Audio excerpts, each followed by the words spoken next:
everyone, welcome to UTV Guna and our show, The Roaring Gunners from the City of Joy with Saradeep from the Arsenal Bengal official supporters group. Hey bro, how are you? I'm great, man. How are you? I've been doing well. So Um, everything's all right. I think, for you as well. yeah, all good, bro. Much better than last week. I was so sick last week, but yeah, much better this week. And really happy. What a performance it was on the weekend against Leicester. You said 4 goals, you said 4-0. Unfortunately, we conceded a couple of goals, but you got the 4 goals prediction right. And we looked so good attacking wise. Gabriel Jesus, great home debut, 2 goals, 2 assists. Could have had a couple more goals as well. He's really looking sharp. Martinelli as well. The whole team played really well. We had a couple of defensive lapses, but each time we did concede a goal, we bounced back straight away, went up the other end, got the goal to keep our 2 goal lead. And yeah, I thought it was a really good performance and great start now. 2 wins out of two. Your thoughts on the game? Outstanding. It's the performance of Gabriel Jesus was superb. And I was expecting 4-0 because I didn't fancy Leicester to score a goal. But, if you see both the goals that we conceded was avoidable. First, unfortunate Saliba own goal. And then the second one, Ramsdale probably should have stopped it. The ball he kind of got nutmegged, in that. So it went through his legs. So yeah, both the goals are avoidable, but still an outstanding performance. Every time that we were pegged back, we replied with a goal. When he went down 2-1, we got a goal. When it not went down, when it was 2-1, we got a goal. And when it was 3-2, we extended the lead again within 2 minutes. I think it was 1 minute 45 seconds and then 1 minute 41 seconds or something like that, as the commentator was saying at the time. But yeah, outstanding performance from Gabriel Jesus. What a player! What an outstanding player he is. You can see that whenever he was on the pitch on Saturday, he looked a different deal, and Leicester couldn't deal with him. He was outstanding, I think. But Jesus and Martinelli, you have to say that we are all talking about Gabriel Jesus for his outstanding performance. There are 2 goals, 2 magnificent assists as well. But Martinelli, that guy worked hard every time and got a great goal. He scored a superb goal as well. I think the goal that he scored was not it was at par with with the first goal of Jesus as well. So it was outstanding. It was going away from him, and Martinelli's left foot is not his weak, not his stronger foot as well, but he managed to keep it, on target. So outstanding goal, outstanding performance, and the thing that I really like that what Mikel Arteta said after Jesus after the at the end of the game, he told that yeah, Jesus has scored 2 goals, but he's unhappy because he thinks that he should have scored 2 more. And this is the mentality that we wanted. That don't get content with whatever you do. That there are always room for improvement. And I think kudos to Arteta, to whoever who has instilled this mentality in our team. Gabriel Jesus, so far outstanding, and hopefully he is going to ignite the whole team, and he's going to carry forward our attacking department in this season. And yeah, outstanding performance, to be honest. Everyone, I have to say Granit Xhaka as well. Xhaka had a great game. He's with his advanced role that he's been doing in recent times. He has looked good and he scored a good goal. And so yeah, all good, man. All very good. Things are looking good. I still want to get. I don't want to get too much forward. Don't want to get too ahead of my thoughts, and I don't want to say that we're gonna challenge for the Premier League or we're contenders or something like that.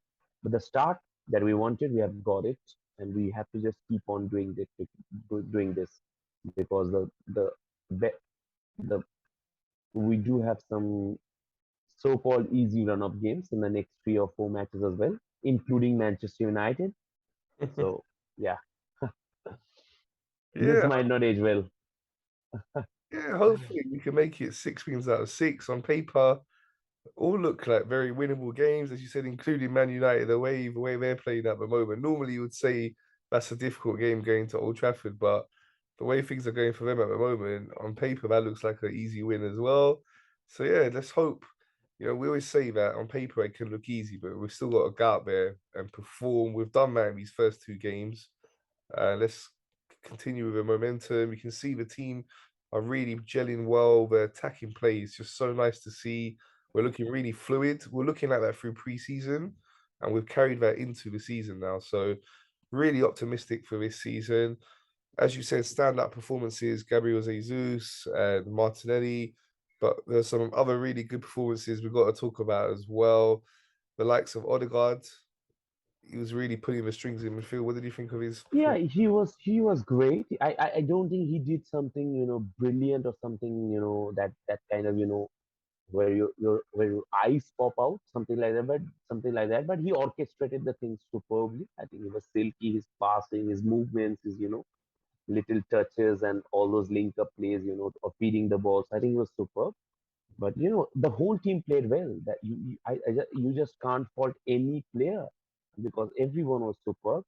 I just thought maybe in the second half, Thomas Partey was sometimes he was a bit sloppy, and if the only criticism you can make out of the game is the Ramsdale, that the way he conceded.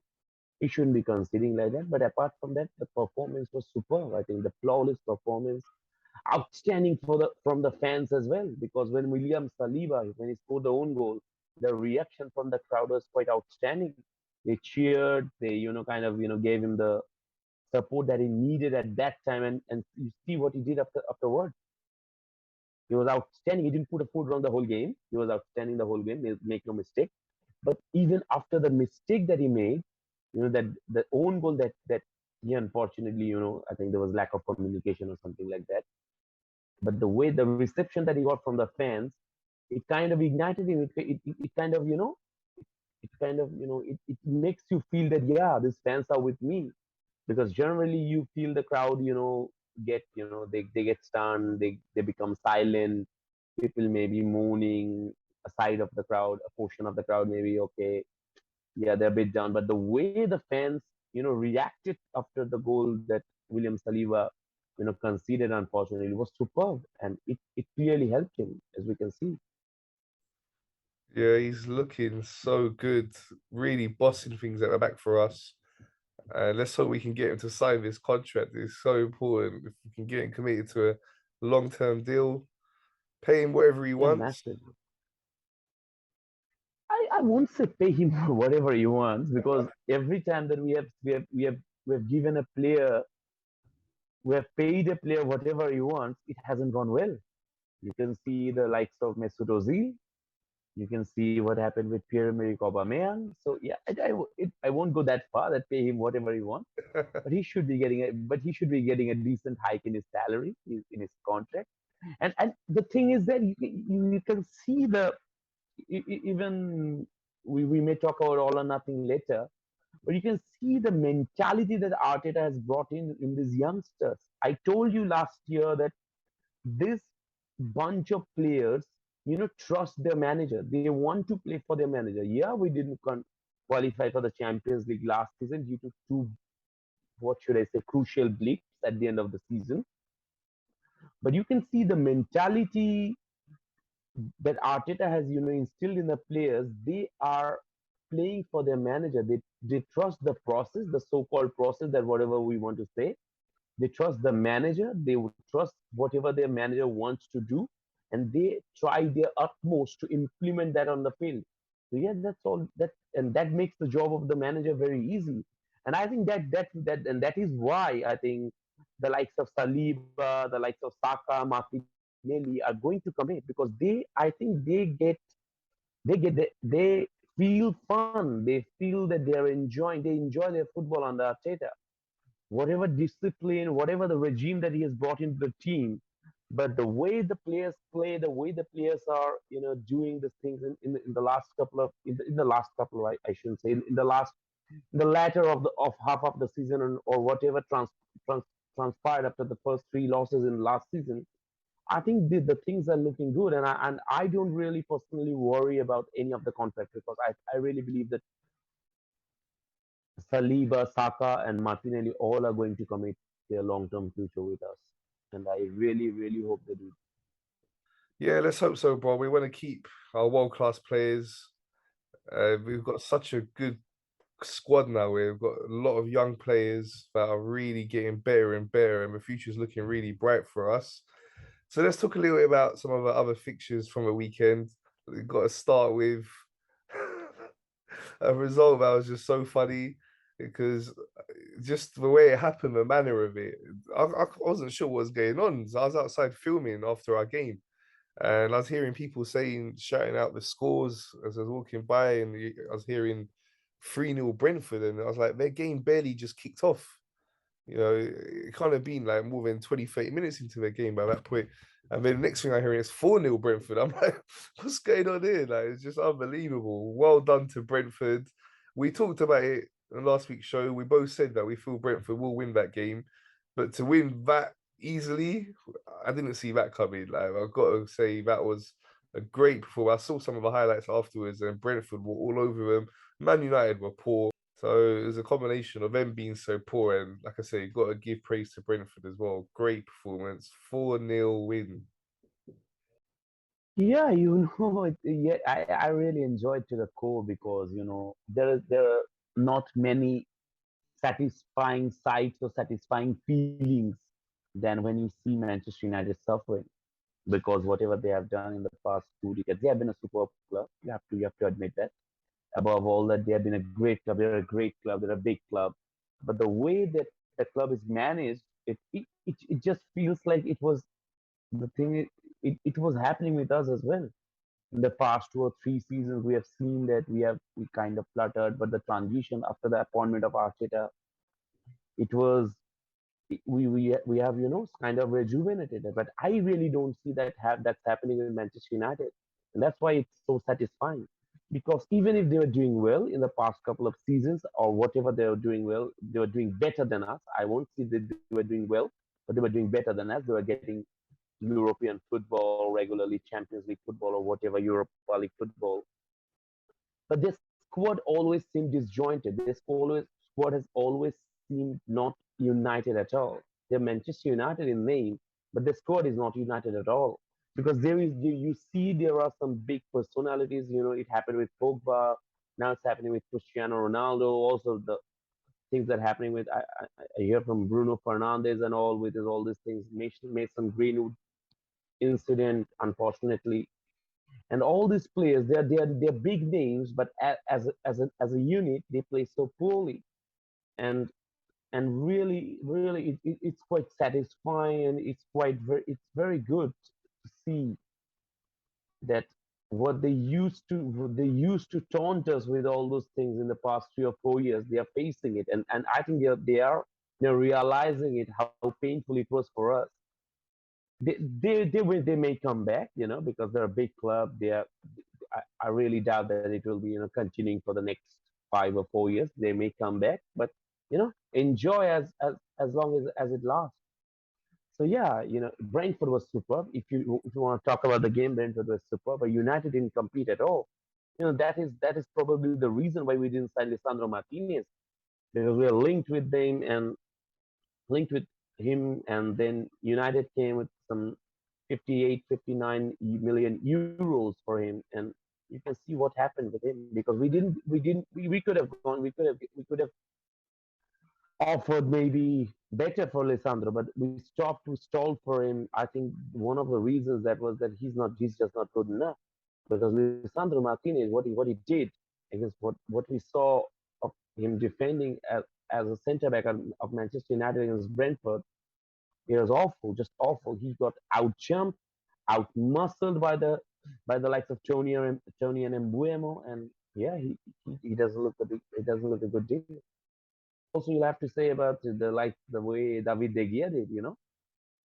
He kind of an elephant could have gone through with his hands the way he kicked, and yeah, it's been satisfying, but United 4-0 probably this is kind of the deja vu that happened with us last season now happening with them. But although we were so close to get top four, even after losing the first 3 games, I don't think they can do that because I want to say they will lose the first 3 games because the next game is against Liverpool, and they're going to lose that for sure. Yeah, with a Martinez one, it seems like it's worked out really well for us that we didn't go for him. We talked about it, about Yeah, Zinchenko, better value for money. He's already proven in the Premier League. He's a more versatile exactly, player as exactly, well. So exactly. well done to Edu and Arteta for going for Zinchenko instead of Martinez. That's really good. Let's talk about now the big match on the weekend between Chelsea and Tottenham. So finished 2-2, a lot of controversy. I saw most of that game, and that Chelsea were a better team.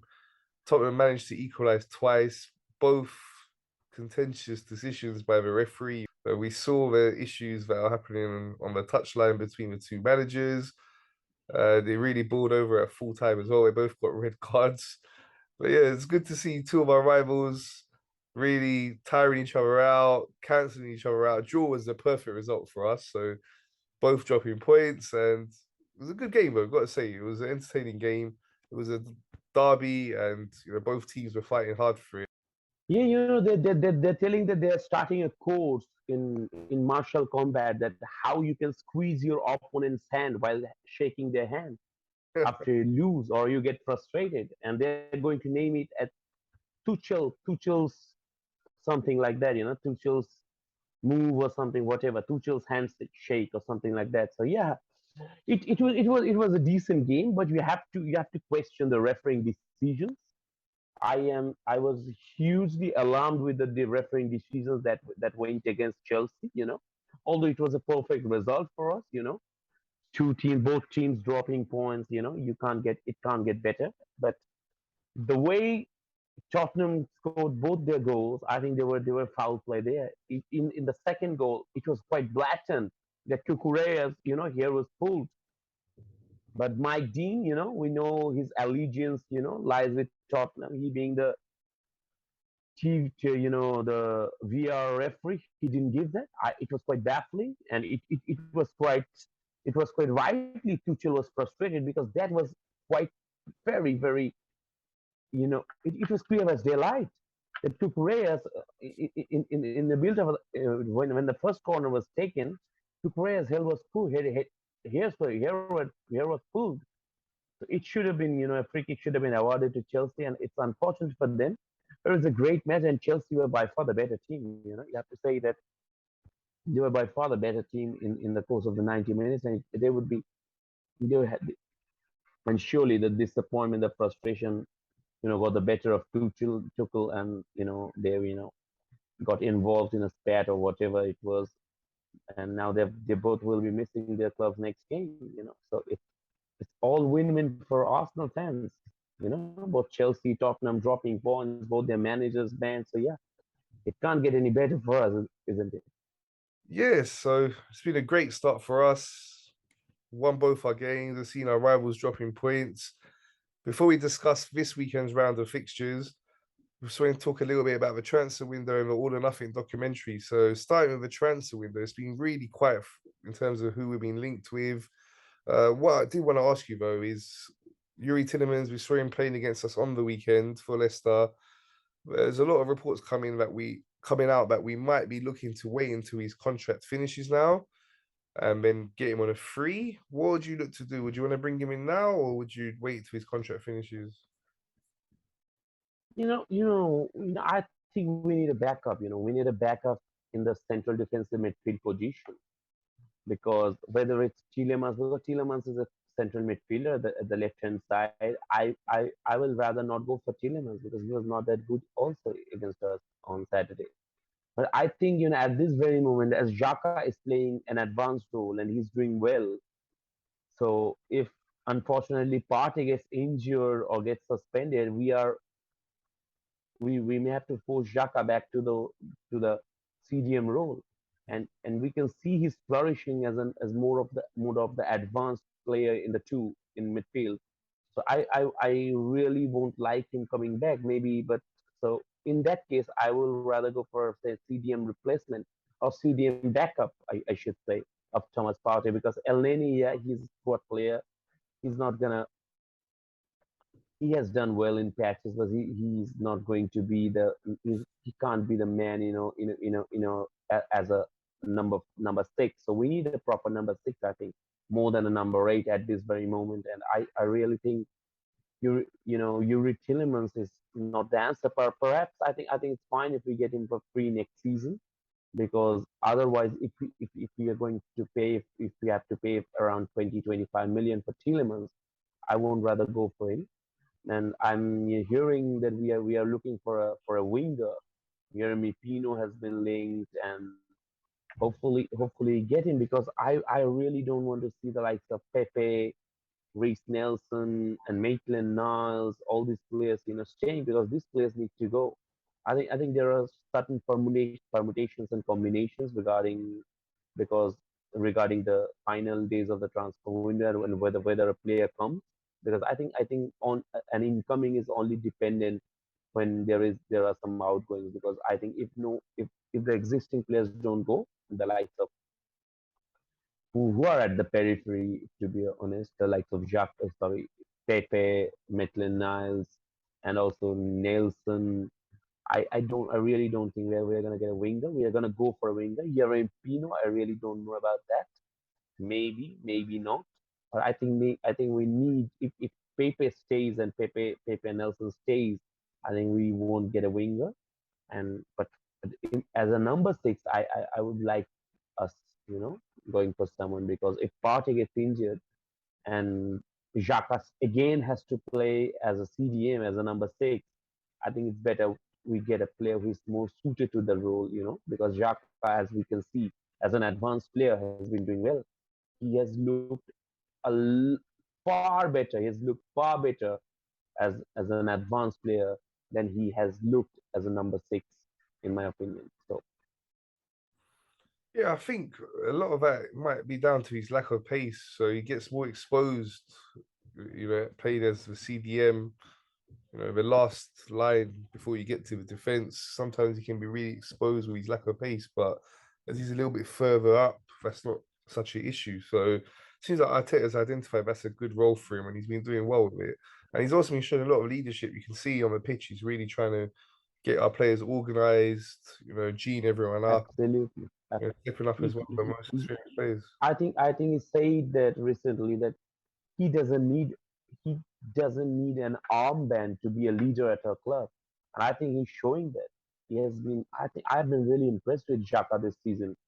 His mentality, his body language looks different. The way he kind of involved all the players, especially after we scored the goal against Leicester Saturday. All the team came into a huddle. He gave some instruction and all. I'm really liking it. I'm really liking it. Yeah, it's a good thing that's been happening in the club. Yeah, for sure. So yeah, let's see what happens with the transfer window. There's still some time to go. Hopefully, we can get at least one more player in. So now let's talk about the All or Nothing documentary, the latest episodes that came out, 4, 5, and 6. We saw how the whole Aubameyang situation played out. What were your thoughts on it? I think it's just disappointing. It was disappointing that it ended like that last season, and now as things are a bit more clear, a bit more exposed, if I say, a bit more we know. I think it looked that his departure was paramount for us, because it looked the manager and player were at odds, and the relationship was absolutely untenable. So that is why, when he was supposed to be training, he went to Barcelona.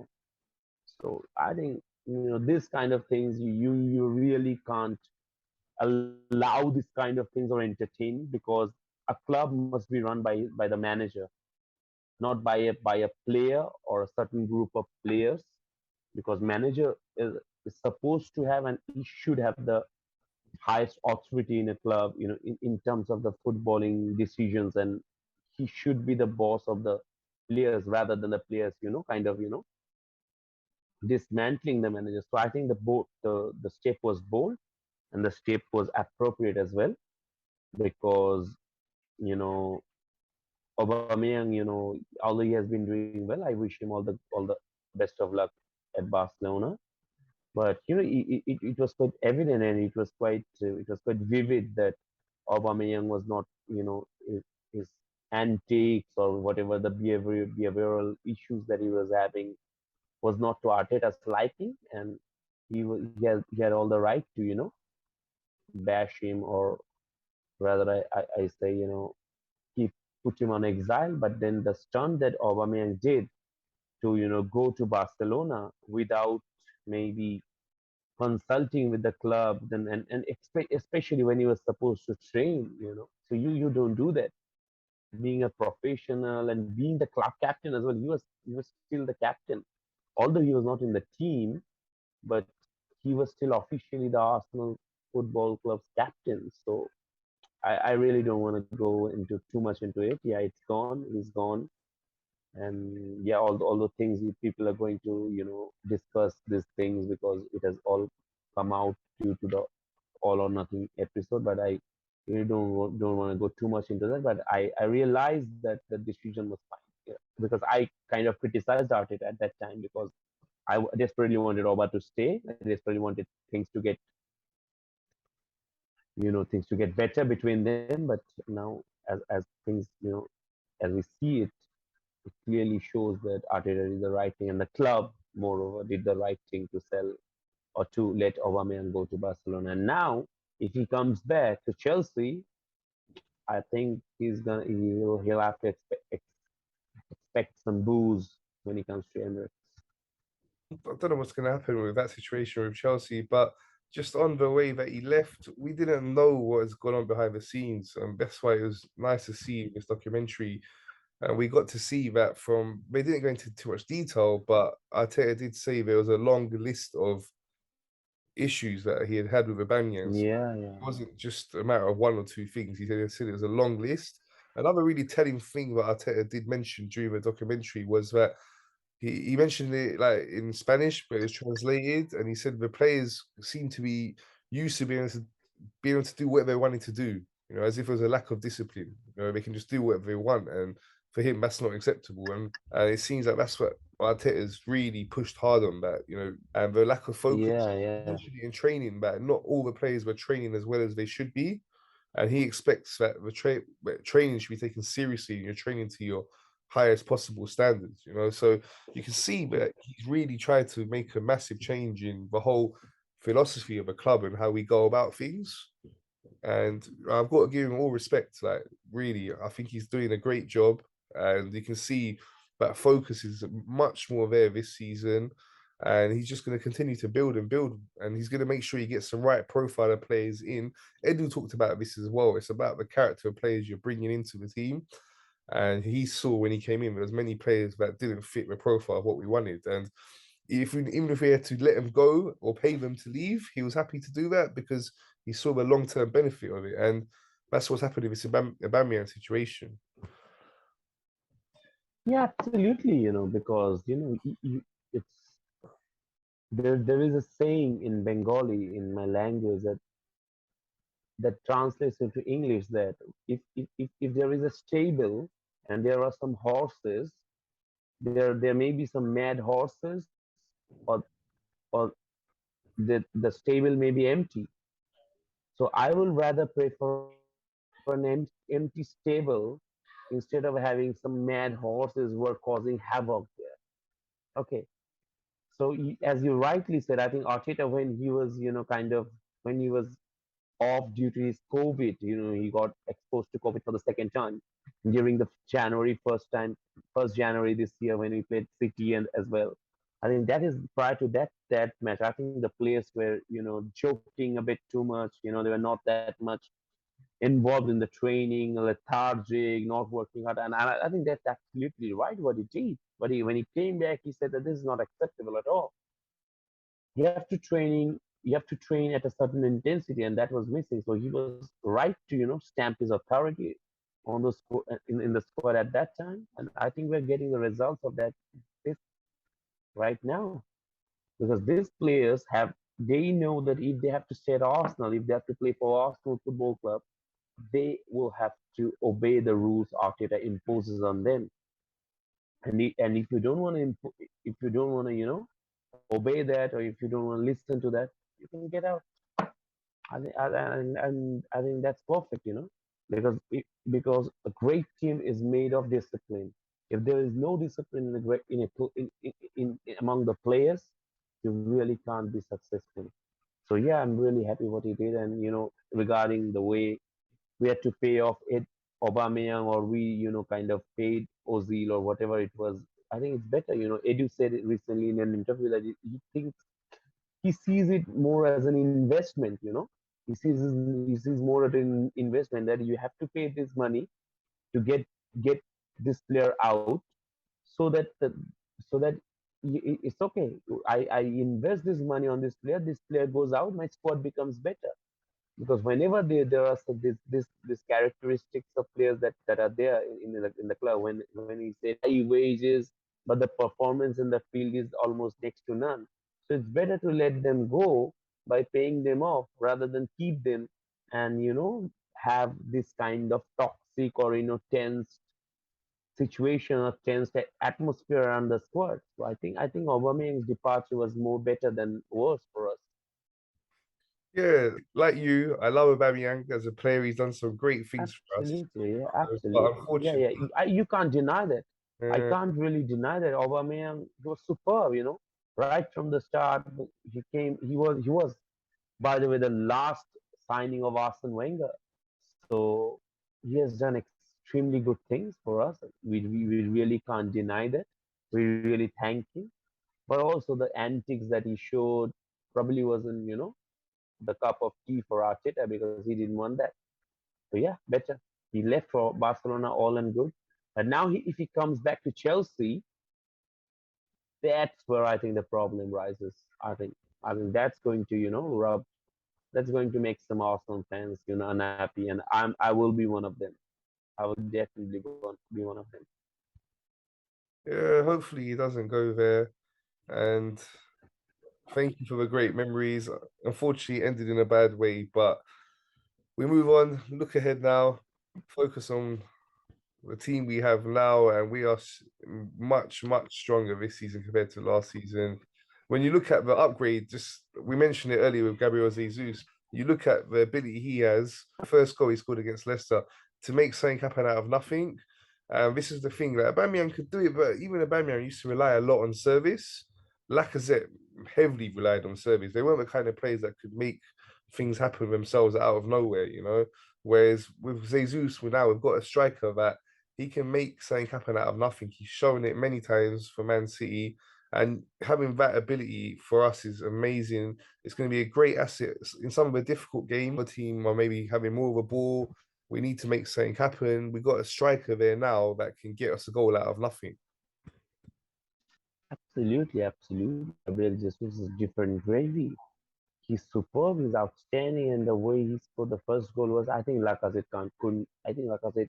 I think it will be a bit understatement to say Lacazette can't score that, because Lacazette scored a similar type of goal, but into an open net, into an empty net against Liverpool, I believe. I remember, and No, Arsene yeah, Wenger was still our manager at that time. maybe, Yeah, but I don't mean like literally that specific incidents, but I mean like in general, yeah, yeah, yeah, there's very few and yeah, far yeah. between Sure, that. sure, sure. Lack of Absolutely, getting goals absolutely. out of Absolutely. The conversion rate of Gabriel Jesus, or to get a goal out of nothing, if you measure it by that, I think Gabriel Jesus is miles ahead of Lacazette. But yeah, I think I really think that Lacazette was sharp initially, because in the first two seasons, in 2017, 18, and 2000 up to 2019, I think he was sharp. He had a bit more pace, but then suddenly, then he become a bit stockier. He built a bit muscle. His chest got a bit broader, and I think that really hampered him, because he was more of then coming down to the pitch, giving linking up plays and holding up the balls and doing all that. I think that took out his striker's age a bit, because he lost his touch in front of goal there. But you really can't compare among Gabriel Jesus and Lacazette. I think Gabriel Jesus is a superb player. He's just 25 or 26 at this moment, and hopefully his great reign continues. He's a superb player, he's a fantastic player. The way his arrival has ignited the whole fan base and the whole squad is something that we really wanted, an exciting signing. And if we talk about the present right now, Gabriel Jesus is an outstanding player. Last season for City, he really was, he was being underplayed by Guardiola, and now the way he has started at Arsenal, is exciting. It's really it's. I really hope that he does well for us because he's the way you see that this player wants to prove certain things. You know, he wants to prove that he belongs to the top flight. He belongs to at the highest level, and he wants to also maybe prove that he has to be the starter for Brazil in the upcoming World Cup. So yeah, there are onus is on Gabriel Jesus, and I'm really hoping that he's going to deliver for us this season. Yeah, I'm very confident he is. I can see him getting a lot of goals for us. So yeah, let's talk about this weekend's fixtures then, starting with our match, Bournemouth away, promoted team. They had a good start to the season. They won their opening game, but then, as expected, they lost against Man City, 4-0, comfortable win for Man City. So we were expecting to go there now and should win the game quite comfortably, but we know it's not easy in the Premier League. They're at home. We've played them many times before in the Premier League, and I remember a couple of occasions where we've really struggled at their ground. So we're gonna have to be on our game, focused, make sure that we have the same passion, same match them for the same intensity that they're gonna come at us with, and then our higher skill level should take over and it should be a comfortable win. So how are you feeling about that game? Absolutely, we have to, you have to take it as another game of football. You really can't be comfortable because they're promoted and they're the strongest of the opponents that you have to face in the Premier League. But yeah, we have to get the job done. You really can't get complacent. You really can't, take opponents lightly because they'll be playing at home. The support will be in, and we have to, show and stamp our authority. And we have to do things right again. We will have to in each game. So yeah, I really expect us to get a win. I really expect us to get a victory, and I think that the players are going to do that. Okay, in terms of a lineup now, so we've seen Tommy Yasu and Tini are getting more match fitness now. They had some time in the last game, have been training all week again, so they're gaining more fitness now. Would you look to make any changes and bring them back in, or would you keep it? No, same team, same team. Don't chop and change. Tomiyasu was superb. Tierney is outstanding, but they'll have to earn their right to get back into the team because at this very moment, Ben White and Zinchenko as the left back both are doing fantastically well. So same team should be my go-to. Okay, what's your correct score prediction? I'm gonna go with Bournemouth nil, Arsenal 3-0 to us. Okay, that'll be great. 3 wins out of 3. Let's talk now about some of the other big games this weekend. So, mentioned it earlier, Man United's next game is Liverpool. So Liverpool actually had a poor start to the season. They've dropped Yeah, 2 draws in their opening 2 games. I saw some of that game and Palace played well. Liverpool did go down to 10 men. Don't know what their striker was doing there, but yeah, they've had a bit of a shaky start. So you would expect they would beat Man United. At the same time, Man United are at home. They're under a lot of pressure. They've got to come out and put in a performance. They've got to play for their pride there. They must be feeling really embarrassed after losing so badly. So it's a tricky one to call that one. How are you looking at it? What's your thoughts? I think United are going to get because those that Liverpool lot, Jurgen Klopp will not be happy with 2 points after 2 games because City, the rivals, the title rivals, they're supposed to be title rivals, are already 4 points ahead of them with just being 2 games played, and they have lost and they have drawn 2 games with two of the not so not none of them are among the top 6 or top 8. They drawn against Fulham and they drawn against Crystal Palace, whom we, by the way, kind of, did it with ease against them. So and also at away at Crystal Palace as well. So yeah, Liverpool are struggling, and I think Jurgen Klopp won't be happy And I think his team are going to be his players, those likes of Salah, the likes of Diaz, Jota. I think Jota is injured. I think the likes of Fabinho's, Van Dijk, or the likes of Diaz and Salas, they will be pumping up for this game. They know that United is struggling, and they will expose that. I think it's going to get worse for United. I think Liverpool are going to massacre. It will be massacre at Old Trafford. You know, remember the heading, massacre at Old Trafford. So I really see Liverpool getting the points there. Liverpool getting 3 points, and Manchester United getting absolutely battered because as of today, I get news that United are going to let Ronaldo go if Ten Hag, gives the green signal there. So they will probably let Ronaldo go very soon. And who do they bring in instead of Ronaldo? Because no other player wants to join them. You see the likes of Arnautovic he has declined to come there. You can see Rabiot. That deal is shaky as well. They agreed the money with Juventus, but the player is hesitant and he's demanding high wages, and United are saying no, we're not going to give you that. The toxic atmosphere at that club at this very moment, and the toxicity that steams through from their owner to the players to the supporters, that they become the laughing stock. So no player wants to join. So yeah, I really see Liverpool giving them a really hard time at Old Trafford yet again. I see Liverpool winning, sure. Yeah, they seem to be in a big mess at the moment. Their only hope is that Liverpool's poor form does continue, but if it doesn't, as you said, it'd probably be a comfortable win for Liverpool there.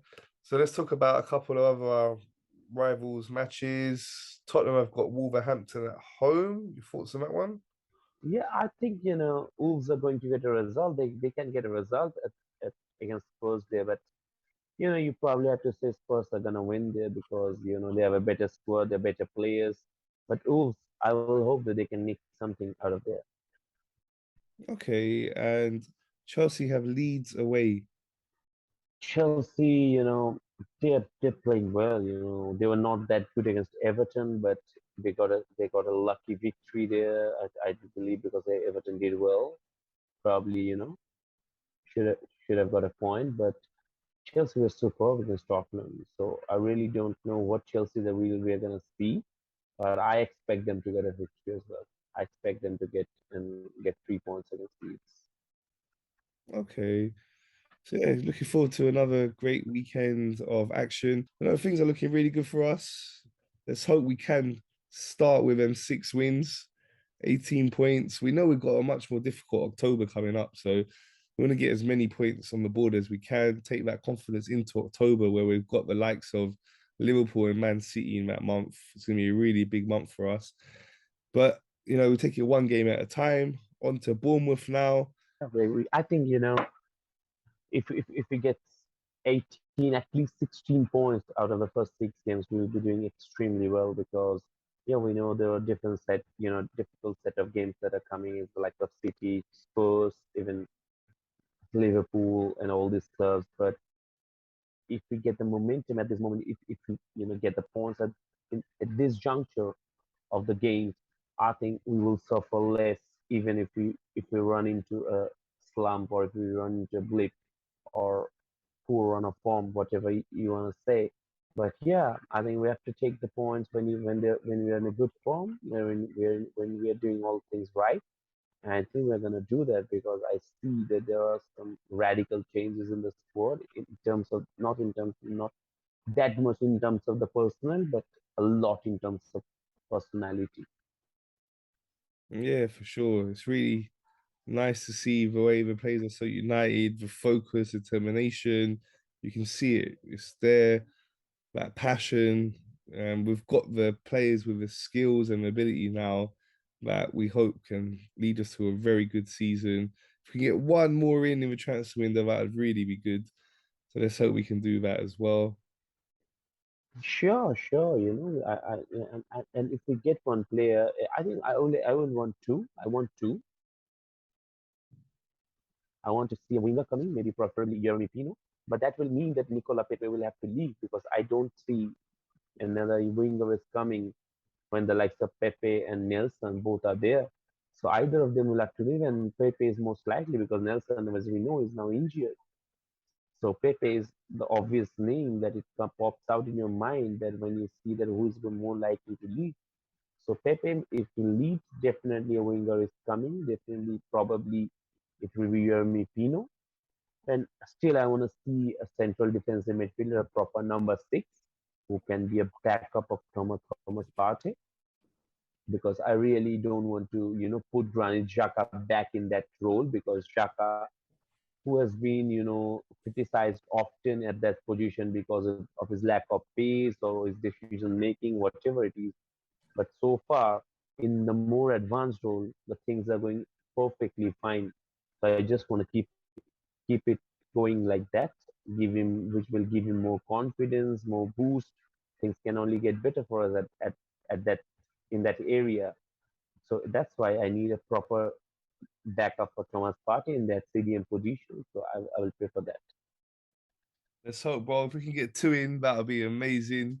So, like, worst case, at least one, but yeah, let's hope we can get two in. So that's all from us. Thanks for your time, bro. I look forward to seeing you next week. Thank you, man. Thank you. Pleasure. It's a pleasure. And yeah. Thanks for watching, everyone. Please remember to subscribe, like, and share.